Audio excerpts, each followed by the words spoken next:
10 types de personnes que tu dois absolument avoir dans ta vie. La qualité de ta vie est fonction de la qualité de ton entourage. La qualité de ton impact, la qualité de ta destinée sera fonction du type de personnes qu'il y a autour de toi. Ne t'amuse pas avec ton association. Ton association détermine tes connexions. Ton association détermine ta destination. Jésus lui-même a prié toute une nuit pour pouvoir choisir 12 personnes avec qui il devait marcher, fonctionner et opérer. Il y a des choses que tu ne pourras jamais faire seul. La plus grande richesse d'un homme, ce n'est pas l'argent. Tu peux avoir l'argent aujourd'hui et tout perdre demain. La plus grande richesse qu'un homme puisse avoir, ce sont les relations. Ce sont des gens autour de lui. Quels sont les 10 types de personnes que tu dois absolument avoir dans ta vie? Je te donne les 5 premiers dans la partie A de cette vidéo et abonne-toi pour recevoir la deuxième partie. Le premier type de personne que tu dois absolument avoir dans ta vie, c'est un homme ou une femme qui est spirituellement assis. Chacun de nous a la grâce et la capacité, en tant qu'enfant de Dieu, d'entrer dans la présence de Dieu, prier pour sa vie, pour ses besoins personnels, pour sa relation, son intimité avec Dieu. Mais tu as besoin d'une couverture spirituelle. Tu as besoin d'une personne qui a un poids assez lourd dans le règne spirituel. Tout le monde peut prier pour toi. Tes enfants peuvent prier pour toi, tes amis peuvent prier pour toi, tes collègues peuvent prier pour toi. Mais tu dois comprendre que nous n'avons pas tous la même onction. On n'a pas tous la même grâce. Il y a des personnes qui occupent un rang et une position spirituelle élevée. D'ailleurs, Paul pouvait dire que les forces de Dieu les fait. Donc, dans cette affaire-là, il y a ce qu'on appelle l'effort.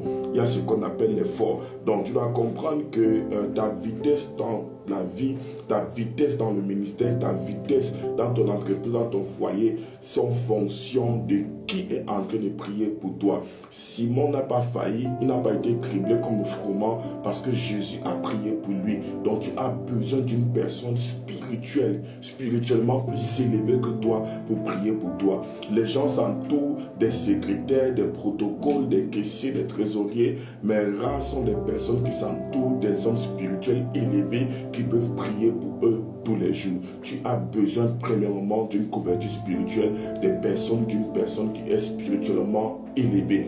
Le deuxième type de personne dont tu as besoin, c'est une personne ou alors un homme qui est élevé en dignité. Un homme élevé en dignité. Un homme élevé en dignité sur le plan étatique. Un homme élevé qui a de l'influence dans la société. Une personne qui a de l'influence dans la société. Une personne qui a de grandes relations et qui a des accès auprès des grands. Qui elle-même est une grande personne. Écoutez, il y a des choses que l'onction ne fera pas toujours. Il y a des choses qui ne seront pas toujours gérées dans le spirituel. Il y a parfois des problèmes que j'ai eu à rencontrer dans le ministère. Il a fallu simplement que j'appelle une seule personne pour que le problème soit absolument résolu. Donc, les apôtres avaient l'onction pour ressusciter les morts, pour guérir les malades, purifier les lépreux. Mais lorsqu'il fallait se tenir devant Pilate, il n'avait pas cette capacité-là d'aller même réclamer son corps. Il a fallu qu'un autre type de disciple appelé Joseph d'Arimathée, de par son influence, la Bible dit qu'il était un homme influent, donc il a fallu que ce soit Joseph d'Arimathée qui aille demander le corps de Jésus dans le but de pouvoir l'enterrer. Donc il fallait la présence d'une personne qui est élevée en dignité.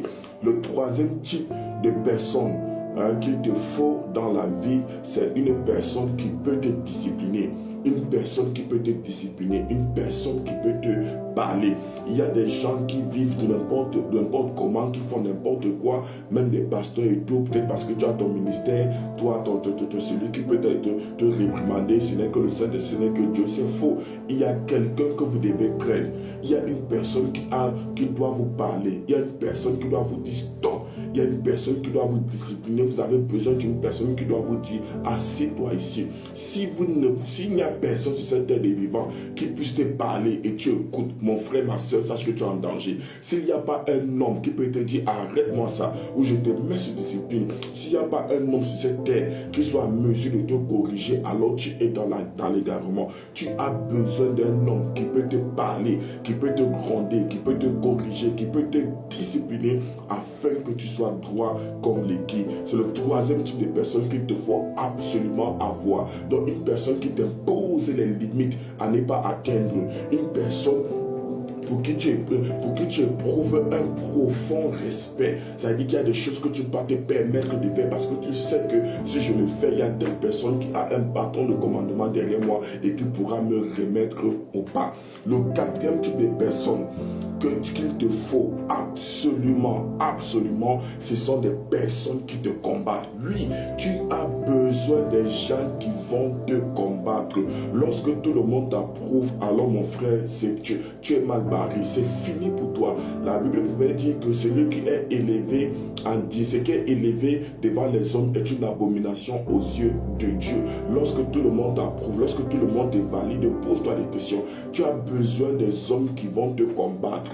Tu as besoin des personnes qui vont te persécuter. Si Pénina n'était pas là, Anne n'allait jamais prier pour avoir un enfant. Si Aman n'était pas là, Mardoché, ça allait être compliqué pour lui. Donc chacun d'entre nous a besoin des personnes qui vont le combattre, des personnes qui t'insultent, des personnes qui se moquent de toi. En général, ces personnes-là sont des instruments que le ciel utilise afin de t'amener au prochain niveau. Ce sont des instruments que le ciel utilise pour activer la grandeur qui se trouve en toi. Lorsque Dieu se rend compte que tu n'es plus assis ou tu es resté longtemps au même niveau, Dieu permettra que tu aies ce genre de personnes-là. Il faut qu'il y ait quelqu'un, une Pénina qui va commencer à te combattre afin que ce que Dieu a réservé de bon et de meilleur pour toi puisse venir. Donc tu as besoin de ce type de personnes qui vont t'amener à prier, qui vont t'amener à dire que Seigneur, s'il te plaît, lève-toi dans ma vie et conforme mes ennemis. Sinon tu vas vivre une vie de confort, tu seras dans ta zone de confort, rien ne va bouger. Donc tu as besoin des personnes qui te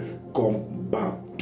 Et le prochain type de personne qu'il te faut absolument, cinquième type de personne qu'il te faut absolument, c'est une personne avec qui vous êtes vous-même. Une personne avec qui tu es toi-même. Tu ne fais pas semblant. Il n'y a pas d'artifice. Tu es naturel. Donc je m'adresse beaucoup plus aux pasteurs, aux prophètes. Vous êtes des êtres humains. Vous êtes des êtres spirituels, c'est vrai, mais vous êtes des êtres humains. On a besoin des personnes avec qui on est nous-mêmes. Des personnes avec qui on peut parler de nos faiblesses sans crainte, sans soupçonner quoi que ce soit. Des personnes avec qui on peut parler de nos erreurs, de nos manquements, de nos envies, de tout ce qui nous tracasse. Des personnes avec qui on peut se réjouir, on peut s'amuser, aller peut-être à la piscine, visionner sans problème, et ainsi de suite, ainsi de suite. Frère, tu as besoin de ce type de personnes-là et c'est une nécessité absolue. Pour recevoir la deuxième partie de cet enseignement, abonne-toi et elle arrive juste après. Que le Seigneur te bénisse. Shalom.